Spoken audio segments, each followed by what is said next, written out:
오늘은 사도행전 모두를 위한 복음 2-2, 그러니까 성령 강림 이후에 베드로 설교 부분과 그리고 베드로 설교가 끝난 이후에 교회가 세워진 것까지 나누도록 하겠습니다. 우리가 지난번에 공부한 거 잠깐 보면 오순절 날에 갑자기 하늘로부터 급하고 강한 바람 소리 같은 소리를 듣습니다. 그리고 불의 혀처럼 갈라지는 것을 봅니다. 그것이 이제 사람의 머리 위에 하나씩 임했더니 그게 뭡니까? 그게 성령으로 강림한 거죠. 듣게 하고 보게 해서 임한 게 누구다? 성령이다. 그래서 사람들이 성령의 충만함, 그러니까 성령으로 모든 것들이 이제 도는, 우리 소위 술 기운 돈다고 하잖아요. 술 기운 돌면은 술에 취해서 이것저것 하는데 사람들이 이제 하나님의 영의 기운으로, 영에 취해서 뭘 합니까? 다른 언어로 말하기를 시작했다.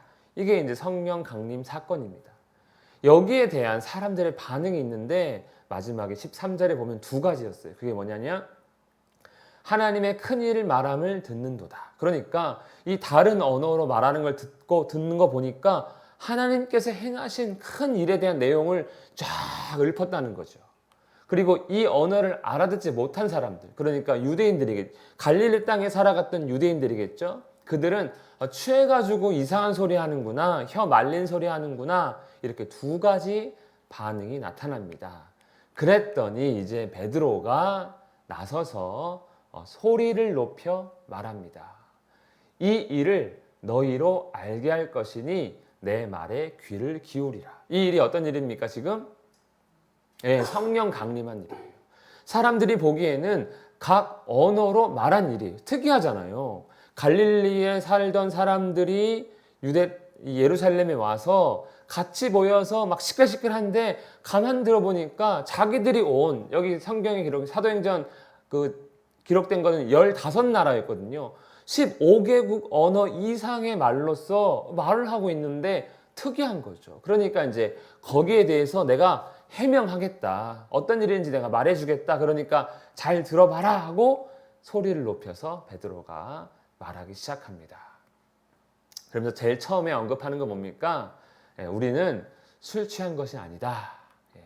술에 취하였다는 사람들의 말을 일단은 딱 끊습니다. 우리 술 취해서 그런 거 아니야. 이유가 간단해요.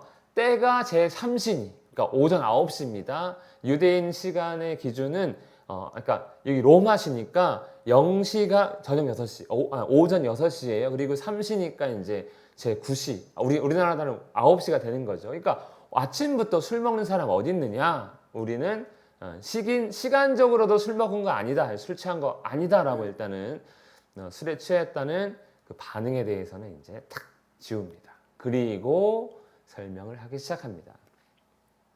우리가 각 언어로 말하기 시작한 이유는 바로 선지자 요엘을 통해 말씀하신 것이 이루어졌기 때문이다 라는 거죠. 그러면 요엘 선지자가 어떤 얘기를 했는가?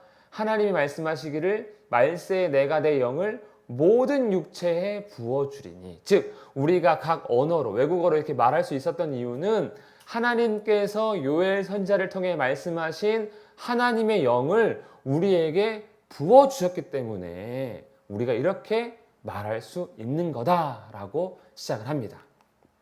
이게 이제 요엘서 2장 28절에서 32절의 말씀을 베드로 사도가 이제 인용을 한 거죠. 그러면 이게 이제 하나님의 영이 오신 일인데 어떤 내용이냐면 그 후에 내가 내 영을 만민에게 부어주리니, 여기서는 뭐라고 했습니까? 말세라고 했어요. 말세. 그러니까 그 후에는 어떤 특정한 사건 이후라는 거죠. 그래서 우리가 조금 더 안 하겠지만 이 사건은 뭡니까? 예수님의 승천을 말하는 거고, 또 예수님의 재림과 그 사이, 그러니까 승천 이후에 특정 사건 이후에 내 영을 부어주는데, 그때 그 영이 부어지면 어떤 일이 벌어지냐면 장래일을 말할 것이며 꿈을 꿀 것이며 이상을 볼 것이며 또 하나님의 이적이 나타날 것이다. 그러니까 성령이 이 땅에 강림하면 여러 가지 일이 있을 것이다 라는 것을 이야기하는데, 그 여러 가지 일 중 하나가 예언, 꿈, 환상, 기적입니다. 기적. 실제로 사도행전에 보면 이런 내용이 쭉 나타나요. 그중 하나가 지금 뭐라는 거예요? 사도들이 얘기한 거, 장래일을 말할 것입니다. 예언은 미래에 대한 일을 예언하는 것도 있지만 하나님에 대한 일을 말하는 것도 있거든요. 거기 그 가운데 우리가 하나를 행한 거라는 것을 이제 얘기하는 것이죠. 그런데 이 영을 누구한테 부어줍니까? 자녀들, 늙은이들, 젊은이들, 그리고 남종과 여종. 그러니까 귀천, 빈부, 뭐 남녀노소 이런 거 다 막론하고 모든 자들에게 부어주는 그 영이 지금 임했다라고 이제 요엘 선지자가 이제 이야기한 것을 베드로가 이야기하는 것이죠. 그리고 이제 중요한 건 이겁니다. 여호와의 크고 두려운 날이 이르기 전에, 그러니까 그 후에 영을 부어주고 그 이후에는 어떤 일이 벌어지냐면 여호와의 크고 두려운 날이 있다는 거예요. 그러니까 하나님의 영이 강림했다는 건 곧 뭐가 일어난다? 종말이 일어난다. 종말을 딱 언급합니다. 그러니까 성령의 시대는 어떤 시대다? 종말을 맞이하는 시대라는 거죠. 그러니까 하나님의 영이 임하고 그리고 이제 나중에 종말이 임할 것인데 그때 어떻게 하라는 겁니까? 종말의 징조가 있죠. 해가 어두워지고 달이 핏빛같이 변하더니와 했는데 이건 요엘 선지자의 예언이고 예수님도 마태복음 24장에서 보면 그날에는 해가 어두워지고 달이 빛을 내지 아니하고 별들이 떨어지고 하면서 해와 달이 변하는 걸 얘기했거든요. 그러니까 종말이 이르기 전에 뭐 해야 된다? 여호와 이름을 불러야 된다라는 거예요. 하나님의 영이 임하면 종말의 때다. 그러니까 속히 여호와 이름을 불러라. 그러면 여호와 하면 구원받는 거냐? 아니죠. 여기서는 이제 내가 아는 사람으로서 여호와라가 되는 것이죠. 가령 여기서 권사님하고 부르면 어떤 내가 아는 권사님에 대한 지식이 있는 거잖아요. 그냥 박전순 씨 이렇게 부르는 게 아니죠. 모르면은 대화도 안 되지만 이게 아는 걸 부른다는 거예요. 그래서 속히 하나님의 이름을 너희가 알아야 하고 불러야 한다는 거죠. 이 예언을 했다는 거죠. 그래서 요엘 선지자의 때는 구원의 이름은 여호와가 됩니다. 하나님의 이름을 부르라는 거죠. 그리고 이제 베드로 사도는 이거를 약간 이제 인용을 하기 때문에 해석을 따로 합니다. 그때는 이제 약간 특정 사건 이후인데 예수님에 대한 이야기죠. 내가 내 영을 부어주겠다. 그래서 여기서의 그때는요, 아까 말세라고 했잖아요. 예수님의 승천 이후와 그리고 예수님의 재림 사이, 이게 이제 말세예요, 말세. 그때 하나님의 영이 임한다는 거죠. 그래서 지금은 성령의 시대다. 성령의 시대고 그 성령이 활동할 때 이제 어떻게 된다는 겁니까? 빨리 주의 이름을 부르는 자가 구원을 받는다. 그러니까 누구든지 여기서 신분에 상관없습니다. 누구든지 주의 이름을 부르는 자가 구원을 받는다. 종말의 때가 여기 중간에 있잖아요. 종말에 이르기 전에 당신들은 지금 뭐 해야 됩니까? 주의 이름을 불러야 됩니다. 종말의 신호다. 그러니까 성령 강림은 단순히 그냥 성령이 오셨다가 아니고 종말의 신호로 이제 시작이 된 거기 때문에 예수님의 이름을, 주의 이름을 불러야 한다라는 거예요. 종말 오기 전에 주의 이름을 부르라. 근데 여기서는 당장에 주가 누군지 모르잖아요. 주의 이름. 그렇죠? 누가 주냐는 거죠. 하나님이냐 아니면 다른 존재가 있는 거냐, 주가 누구냐는 거예요. 그래서 더 이제 설명을 합니다. 이스라엘 사람들아 내 말을 들으라. 누굽니까? 주는 하나님께서 나사렛 예수로 큰 권능과 기사와 표적을 너희 가운데 베푸사 너희 앞에서 그를 증언했다. 하나님께서 증언한 자가 주라는 거죠. 그래서 주가 누굽니까? 예수님이죠. 그럼 하나님께서 예수님을 어떤 사람으로 증언했습니까? 권능, 기사, 표적, 즉 하나님의 아들이자 그리스도로 증언하신 것이죠. 그러니까 제자들도 주는 그리스도시요 살아계신 하나님의 아들입니다. 이렇게 한 거 아닙니까? 그러니까 하나님이 증언한 예수가 곧 너희가 불러야 할 이름이라는 거죠. 이름. 그래서 하나님께서, 그런데 유대인들이 듣기에는 예수님이 죽었다가 살아났잖아요. 근데 살아난 건 모르잖아요. 부활도 소문이 나긴 났죠. 어쨌든 죽었잖아요. 그런데 어떻게 그러면은 주가 죽을 수가 있냐는 거예요. 거기에 대해서 설명을 시작합니다. 그가 하나님의 정하신 뜻과 미리 아신 대로, 그러니까 그의 죽음은 하나님의 뜻이었고 그의 계획이었다는 거예요. 그리고 죽게 내버려 두었고, 그리고 역시 나중에는 하나님께서 그를 사망의 고통에서 풀어 살리셨다. 즉 하나님께서 계획 가운데 죽게 하셨고 그를 살게 하셨다. 왜냐하면 그가 사망에 매여 있을 수 없음이니라. 왜냐하면 예수님이 누구시기 때문에 그렇습니까? 생명이시고 죄 없으신 분이기 때문에 죽음이 그를 지배할 수가 없는 거죠. 그래서 하나님께서 그를 살리셨다는 겁니다. 그러니까 그냥 이유 없이 살린 게 아니고 살릴 수밖에 없는 이유가 있다는 거예요. 그래서 하나님 계획 안에서 죽으시고, 그리고 하나님께서 죽은 자 가운데서 부활시켜 주신 예수다. 그가 주니까 부르짖으라라고 하는 것이죠. 그리고 다윗도 그에 대해서 이야기한 거다라고 하며 다윗의 예언에 대해서, 다윗의 고백에 대해서 가지고 와서 예수님을 또 증거합니다. 이게 이제 다윗이 고백한 게 시편 16편에 있는 8절에서 11절입니다. 내가 항상 내 앞에 계신 줄을 배웠으며, 이렇게 시작하는 고백이에요. 고백. 그러니까 다윗의 시입니다. 다윗의 시. 보면은 내가 여호와를, 여기서 주가 여호와가 주로 바뀐 거죠. 내가 여호와를 항상 내 앞에 모시며 그가 나의 오른쪽에 계심으로, 다윗이 고백합니다. 하나님께서 나의 오른쪽에 계심으로 내가 흔들리지 아니하리로다 하면서 어느 정도로 흔들리지 않냐면 내 육체도 안전하게 살 거야. 그러니까 생명에 대해서 고백하고 있는 거예요. 내가 어느 정도로 흔들리지 않냐면 죽음도 나를 흔들 수 없어. 왜?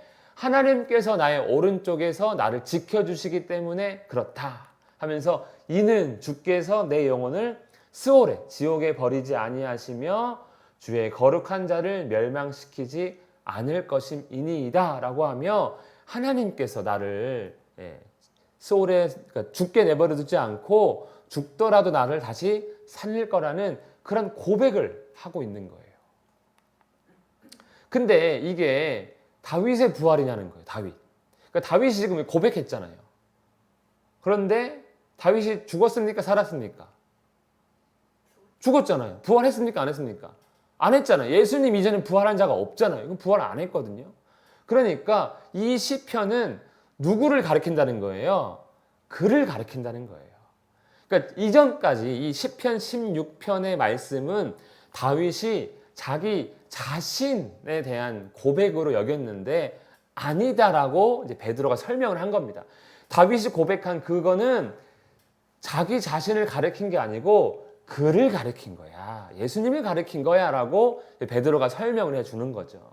그래서 구약의 시편을 예수님에 대한 예언으로 설명하면서 이것은 다윗 자신이 아니라 그다. 그는 누굽니까? 예수님이라는 거예요. 왜냐하면 이유가 또 있죠. 당연히 형제들아, 내가 담대하게 말할 수 있다. 우리 조상 다윗의 묘는 지금 예루살렘에 있지 않느냐. 부활하지 않았다. 그러면 다윗이 고백한 그 시편의 노래, 그 하나님의 예언은 누구를 가리키는 거겠느냐? 당연히 예수님을 가리키는 거다. 왜냐하면 그는 선지자로서 그 고백을 했기 때문이다 라는 거죠. 그래서 그는 선지자로서 그 자손 중에서 한 사람을 그 위에 앉게 하리라. 메시아로 다윗의 자손 중 한 사람을 앉히실 건데 그걸 미리 자기가 믿음으로 보고 선지자로서 알고 그리스도의 부활을 말한 거다. 자기의 부활이 아니라 예수님의 부활을 말한 것이다. 이렇게 이제 다윗이 고백했다는 거예요. 그래서 그가 음부에 버림되지 않고 육신이 썩음을 당하지 않고 부활한 거야.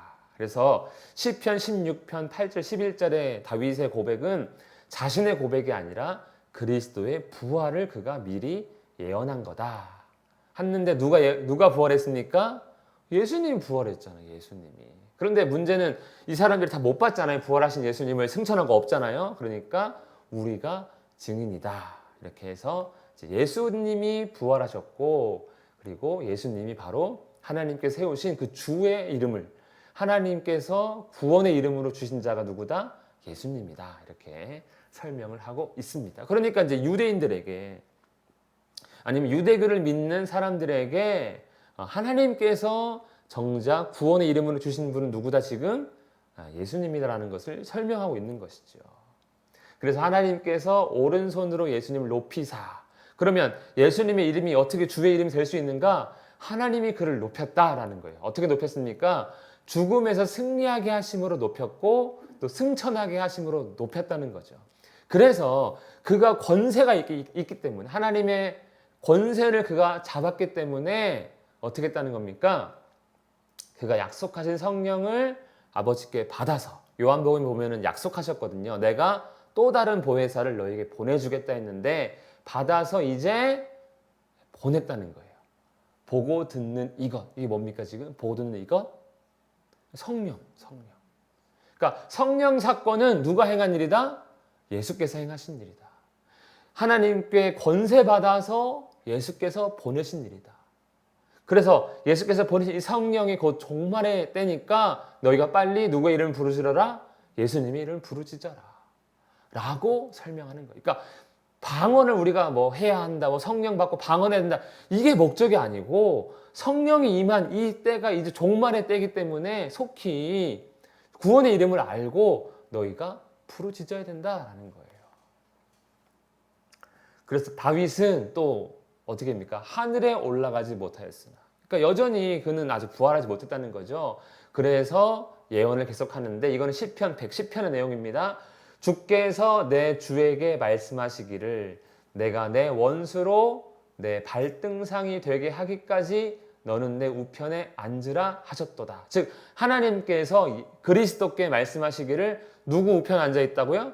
하나님 우편에 앉으셨다는 거예요. 권세 있는 자리, 오른쪽 자리에 있다는 거예요. 이게 시편 110편 1절 말씀인데, 그렇게 하나님께서 예수께 권세 주셨고, 그리고 예수님께서 성령을 이제 보내신 거다.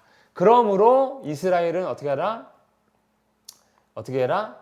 그런즉 이스라엘 온 집은 확신이 알지니 너희가 죽인 예수를 하나님이 주와 그리스도가 되게 하셨다. 이건 충격이죠, 사실. 잘 듣다가 우리가 십자가 못 박으라고 다 투표했잖아요. 죽이라고 했잖아요. 그 예수님이 바로 그 예수가 주시고 그리스도라고 하니까 이제 충격이 되는 것이죠. 그런데 확실한 증거가 하나 임했습니다. 성령. 말도 안 되는 일이 일어났잖아요. 주가 예수 그리스도다 하면서 결론을 맺습니다. 성령께서 임하신 일이 어떤 걸 의미하느냐? 이거는 하나님께서 예언하신 일이 이루어진 일이고요. 그리고 곧 말세, 종말 이전에 일어난 일입니다. 그러니까 종말을 앞두고 있는 상황이고요. 그러므로 종말 전에 어떻게 해야 된다? 주의 이름을 불러 구원을 얻어야 한다. 그리고 그 주가 누구냐? 하나님께서 예수를 주와 그리스도로 하셨고 다윗이 선지자로서도 예언한 자다. 그래서 죽음에서 부활하신 예수가 누구라고요?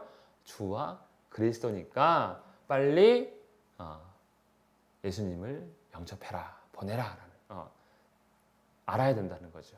그래서 이 성령은 하나님의 예언을 따라 예수께서 보내신 일이다. 그러니까 그 주의 이름을 우리가 부르짖어야 한다라고 이제 설명을 이렇게 한 것이죠. 그래서 예수께서 주와 그리스도다 하면서 베드로가 설명을 했습니다. 그랬더니 이제 사람들의 반응이 나타납니다. 그들이 이 말을 듣고 마음에 찔려. 그럼 뭐지? 지금까지 이 사람들 구원이 뭐라고 생각했습니까? 율법 지키는 거라고 했잖아요. 그런데 베드로의 설명을 듣고 보니까 말세에 지금 하나님 영이 임했다는 것을 눈으로 보았죠. 그리고 그게 이제 종말의 신호라는 거죠. 그리고 구원의 여호와 이름, 주의 이름을 부르짖으라는 거예요. 자기가 알고 있던 구원관이랑 완전 다릅니다. 종말이니까 너희가 율법을 철저하게 지켜서 구원받아라 이렇게 했으면 차라리 마음 편할 텐데 그게 아니라는 거예요. 주의 이름이라는 거예요. 그래서 그럼 우리가 어떻게 해야 되느냐, 이제부터 우리가 지금까지 그렇게 안 살아왔는데 어떻게 해야 됩니까? 라고 베드로에게 물으니까 베드로가 이야기합니다. 너희가 회개하여 각각 예수 그리스도의 이름으로 세례받고 죄사함 받으라. 그리하면 성령을 선물로 받을 것이다. 이렇게 이제 설명해 줍니다. 회개하라는 거예요. 회개하면 뭐가 떠오르세요? 죄사함이죠. 죄 용서. 잘못했습니다 하나님 뭐 이런 게 기본적인 회개 아닙니까? 그리고 설명을 조금 더 좀 다르게 하면 유턴하는 거다, 방향을 바꾸는 거다 이렇게 하는 거 아닙니까? 그러면 이 유대인들이 자 여기 모인 예루살렘에 모인 오순절에 모인 이 유대인들은 앞에 뭐가 붙었습니까? 우리 1장 할 때 이제 2장 할 때 경건한 유대인들이라고 했어요. 그러면 자신들이 죄사함에 대한 회개가 필요하다고 생각할까 안 할까요? 할 수도 있고 안 할 수도 있지만 우리처럼 원죄가 있다 이런 식으로 생각하지는 않을 거란 말이에요. 우리는 오면은요 뭐 죄를 모르면 원죄가 있다 그러면 일단 질러버려요. 그러면 사람이 원죄가 뭐야 하면서 어려워서 회개를 더 못하는데 그런 의미의 회개는 아닐 거란 말이에요. 왜냐면 이 사람들은 지금까지 그 멀리서도 하나님의 절기를 지키기 위해 온 사람들이기 때문에 이 회개는 단순히 그냥 죄를 고백해라. 저는 율법 다 지켰는데요. 이렇게 된단 말이죠. 그래서 이 회개가 뭘까라고 보면 그 다음이 힌트죠. 예수 그리스도의 이름이라는 거예요. 지금까지는 율법을 향해 있던 그 방향을 어디로 바꿔라? 뒤집어라? 예수님으로 바꿔야 된다. 이게 회개인 거예요. 이게 회개. 삶에 너희가 중요하다. 이게 구원이다. 이게 나의 소망이다고 했던 그 모든 것들을 단순히 그냥 내가 사람 죽이고 아니면 거짓말하고 돈 훔치고 이게 그거 고백하고 이제 그렇게 안 살게요가 회개가 아니고 삶의 소망, 삶의 구원이라고 여겼던 그 모든 것들이 아니고 이제는 예수님이 구원이고 소망이구나. 그 방향을 돌려서 세례를 받고 세례가 뭡니까? 우리 지난번에도 한번 설명했지만 물속에 집어넣어서 죽이는 거잖아요. 즉 예수님의 이름을 이제 너희가 향해서 그 이전의 것들, 너희의 세상적인 그 모든 것들은 다 죽이고 거기에 소망을 끊어버리고 그리고 뭐해라? 용서받아라 하나님께. 단순히 회개가 뭐 잘못했어요가 회개가 아니라는 거죠. 모든 방향에서 예수님을 향해서 그걸 다 죽이면 용서를 받는다는 거예요. 그러면 용서받고 하나님께서 뭐라는 겁니까? 성령을 줄 거야. 너희도 성령을 선물로 받을 거야. 이게 이제 에베소서에서는 구원의 보증이 되는 것이죠. 우리가 기업의 보증. 그러면 성령을 하나님께서 보내실 거다. 그러니까 첫 번째 제일 해야 될 게 뭡니까? 회개해요, 회개. 돌이켜서 이제 누구 아는 거 힘써라? 예수님 알아가는데 힘써라. 그러면 죄 용서 받고 성령도 받을 거다. 그러니까 우리는 신앙생활에 지금 어떤 단계에 있는 겁니까? 따지고 보면 세례 받는 거예요. 항상 우리 성부 성자 성령을 세례 받았지만 예수님의 이름으로 알아가면서 지금 계속 뭘 죽이는 겁니까? 내 안의 정욕, 내 욕심, 내가 세상에 주는 소망들 이러고 그냥 죽이는 과정인 것이죠. 평생을 어떻게 보면. 그래 하나님께서 이제 그걸 보시고 죄 용서해 주시고 성령을 우리 안에 허락하셔서 도와주시는 소위 그걸 견인이라고 합니다. 우리를 끌고 가는 거죠. 이제 하나님 나라로 천국으로 그 과정에 너희가 들어와야 된다 이렇게 설명을 합니다. 그래서 이것은 약속인데 얼마든지 부르시는 자들에게 하신 거다. 얼마든지 모든 자에게 하신 약속이니까 걱정하지 말고 부르짖어라. 유대인들은 약속을 붙들고 산 사람들이잖아요. 우리가 아브라함의 자손이다, 다윗의 후손이다 하면서 근데 그 약속, 예수님의 약속은 지금 처음 듣는 거거든요. 근데 이 약속은 얼마든지 누구나 들어올 수 있는 거기 때문에 이제 그런 구약 옛것은 버리고 이제 예수님을 잡아라. 왜냐하면 그가 하나님이 한 약속이라는 거예요. 그래서 주의 이름을 부르짖으면 된다. 그리고 또 여러 말로 확증하여 권하여. 그러니까 이런저런 설명을 더 했다는 거죠. 저건 그 내용은 기록되지 않지만 이제 그래서 너희가 이 패역한 세대에서 구원을 받아라라고 말하고 있습니다. 이 패역한 세대는 단순히 유대인들을 지칭하는 게 아닙니다. 이 세상이 타락했잖아요. 자기 멋대로 살고 있잖아요. 하나님 떠나서 여기서 구원을 받아라 이렇게 설명하고 있습니다. 그래서 그 말을 받은 사람들, 그 말을 들은 사람들이 그날 세례를 받습니다.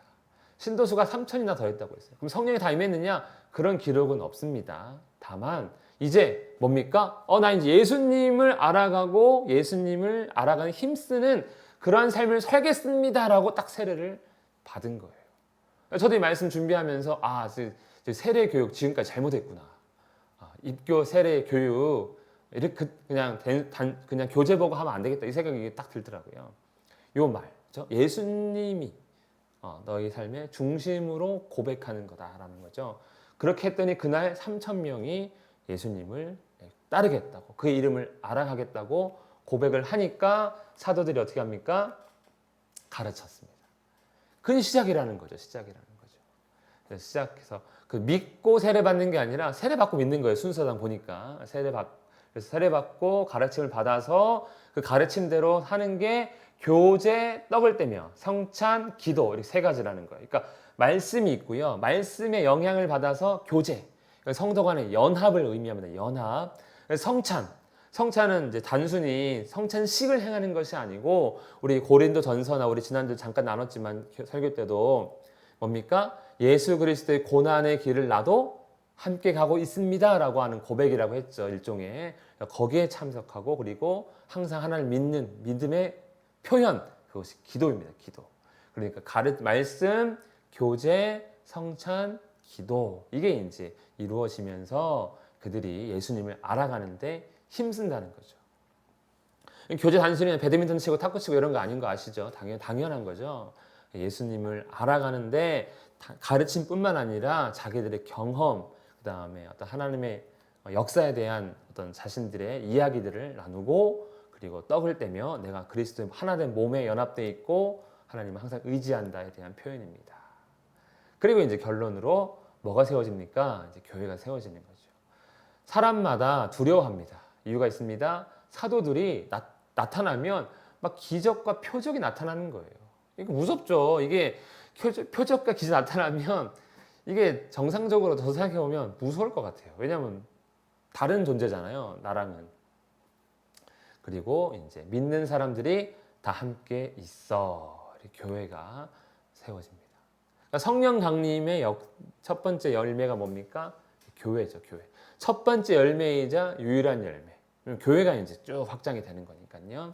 그래서 이렇게 이제 성령 강림을 통해서 주의 이름을 부르짖고 그 결과로서 교회가 세워집니다. 믿는 사람들이 다 함께 있어 모든 물건을 서로 통용하고 재산과 소유를 팔아 서로 필요에 따라 나눠주고 날마다 마음에 같이하여 성전에 모이기를 힘쓰고. 근데 이게 이제 지금 보편적으로 할 수 있느냐?